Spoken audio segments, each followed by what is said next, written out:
Hi guys! Welcome back to another video tutorial. And for this video, I will discuss the nature of accounting. We will identify those inherent features of accounting.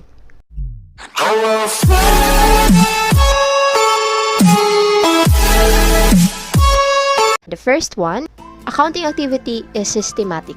What does it mean? Accounting has definite techniques and its proper application requires a particular skill and expertise. If you still remember, the definition of accounting according to the American Institute of Certified Public Accountants, na-mention doon na si accounting is an art. Accounting is an art because it requires the use of skills.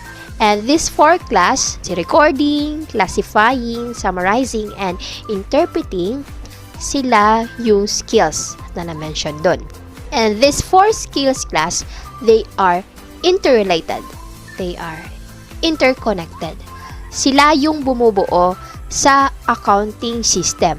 Si accounting system class umiikot sa apat na skills na to. So let's proceed to the second one, second nature of accounting, which is accounting deals with transactions that are financial in nature.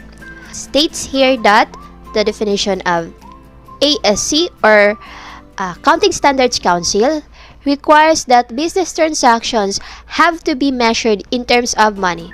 Well, all of the definitions naman, yung na-discuss natin, yung definition ni American Accounting Association, ni American Institute of Certified Public Accountants, but all of them naman na-mention that business transactions must be measured in terms of money, or yung mga transactions na isasama sa accounting are those na may financial or monetary value. So, it means that those transactions na walang financial or monetary value, or ito na nga yung non-monetary, are not within the scope of accounting. Only those na may financial or monetary value.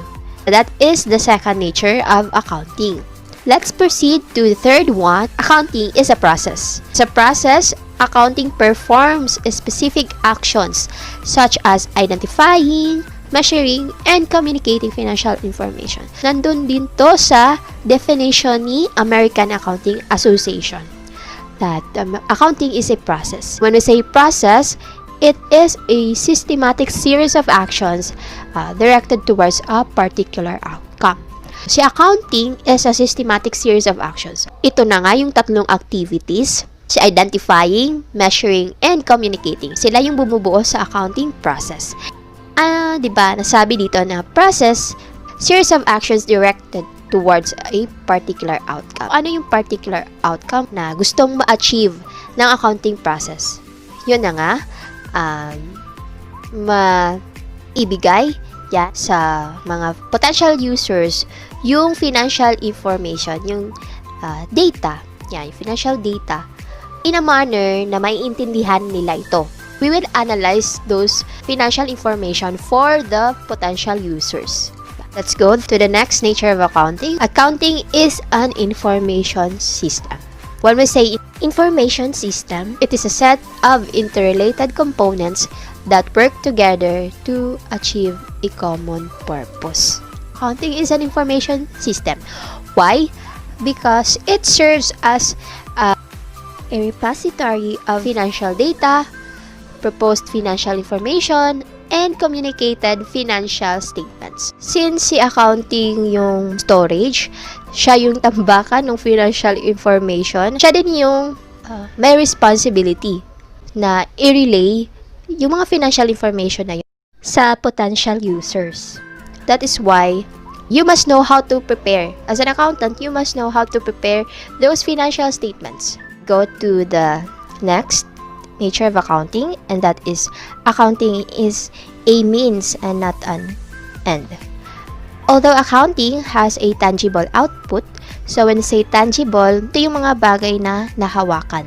And it is in the form of financial statements. So, tangible output of accounting are those financial statements. It still underscores that users have the liberty to make economic decisions based on the management assertions in the financial statement. Kasi yung financial statements na inire-relay yan ng mga accountants sa financial users are based on their own judgment kung paano nila naintindihan yung mga financial information.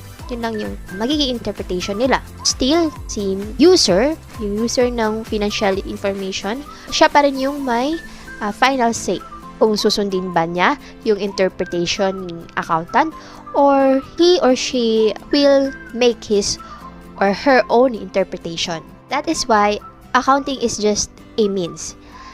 It just paves the way to the end.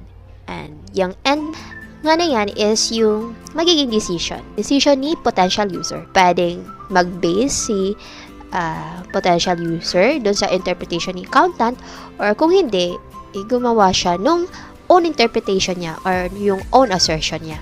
Let's go to the final. Yan, last na to.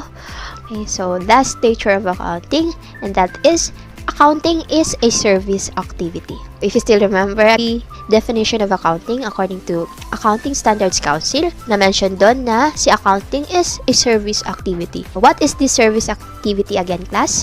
It is ensuring that financial statements are made available to users on a timely basis. Kung kinakailangan na nila yung financial information na iyon.